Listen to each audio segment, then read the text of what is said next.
UP में CM योगी जनहित में फैसले लेने में हिचकते नहीं हैं। उन्होंने कई फैसलों के लिए जिसमें कि एक जनसंख्या नीति का फैसला भी करना है। जिस जनसंख्या नीति को लेकर लंबे समय से देश में बहस भी चल रही है, उसको लेकर उनको नीति का ऐलान करके हौसला दिखाया है। बेशक विपक्ष ने इसकी आलोचना की हो, लेकिन राज्य के विकास के लिए किसी ऐसे ही बड़े कदम की जरूरत है। ये रिपोर्ट आप देखिए।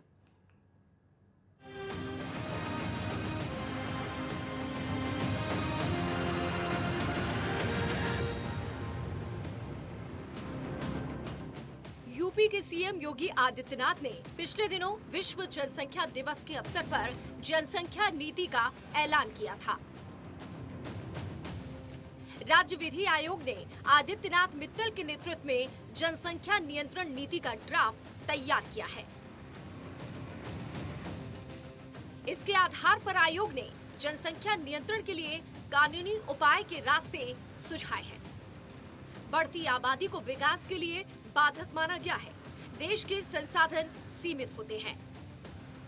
देश के विकास के लिए योजनाएं बनती हैं, धन भी खर्च होता है, लेकिन बढ़ती आबादी के चलते विकास रुक जाता है। इसीलिए योगी सरकार ने जनसंख्या नियंत्रण नीति का ऐलान किया है। राज्य विधि आयोग ने इस नीति का मसौदा तैयार किया है। इस नीति से जनसंख्या नियंत्रण का फॉर्मूला तैयार किया गया है, जिससे आबादी पर रोक लग सके। ये एक तरह से जनसंख्या वृद्धि दर को रोकने का प्रयास है।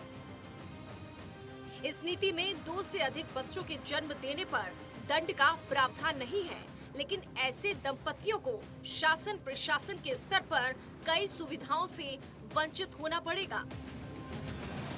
विधि आयोग ने इस पर सिफारिशें, सुझाव, सलाह मांगी है। ड्राफ्ट में अलग अलग बिंदुओं की व्याख्या की गई है। एक बच्चे वाले दंपति को कई तोहफे हैं, तो 2 बच्चों तक परिवार को सीमित रखने वाले दंपतियों को राहत दी गई है। लेकिन 2 से अधिक बच्चों वाले दंपतियों को कई सरकार और शासन के स्तर पर मिलने वाली सुविधाओं से वंचित किया गया है। इसके तहत सरकारी कर्मचारियों को तीसरा बच्चा पैदा करने पर प्रमोशन रोकने की सिफारिश है। हालांकि तीसरे बच्चे को गोद लेने पर कोई रोक नहीं है। 2 बच्चों की पॉलिसी का पालन करने वाले और स्वैच्छिक नसबंदी करवाने वाले अभिभावकों को सरकार कई तरह की सुविधाएं देगी। ऐसे सरकारी कर्मचारियों को 2 एक्स्ट्रा सैलरी इंक्रीमेंट प्रमोशन, 12 महीने का मातृत्व या पितृत्व अवकाश, जीवन साथी का बीमा कवरेज, सरकारी आवासीय योजनाओं में छूट आदि की सुविधा दी जाएगी। जिनके पास सरकारी नौकरी नहीं है, ड्राफ्ट में उन्हें पानी, बिजली, होम लोन जैसी कई सुविधाएं देने का प्रस्ताव है। इन नीति का ऐलान करते ही एक तरह से प्रतिक्रिया हुई है।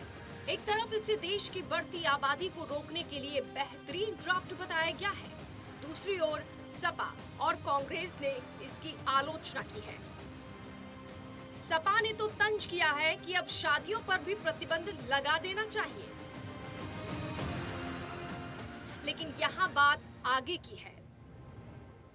दरअसल यूपी में इस नीति के ऐलान होने के बाद अब केंद्र के स्तर पर भी जनसंख्या नियंत्रण नीति को लागू करने का दबाव बन रहा है। केंद्र भी अपने स्तर पर इसकी तैयारी कर रही है। इस बात की पूरी संभावना बन रही है कि राज्यसभा के कुछ सदस्य जनसंख्या नियंत्रण नीति पर प्राइवेट बिल ला सकते हैं। सुब्रमण्यम स्वामी, अनिल अग्रवाल और राकेश सिन्हा ने पहले ही इस मामले में बिल पेश किए हुए हैं। इस पर माना जा रहा है कि मॉनसून सत्र में चर्चा हो सकती है। कहने का आशय है यही है कि इस बार के संसद में जनसंख्या नियंत्रण कानून को लेकर चर्चा गर्म हो सकती है। असम की सीएम हेमंता बिस्वा भी जनसंख्या नियंत्रण नीति पर कदम उठाने की बात कह रही हैं।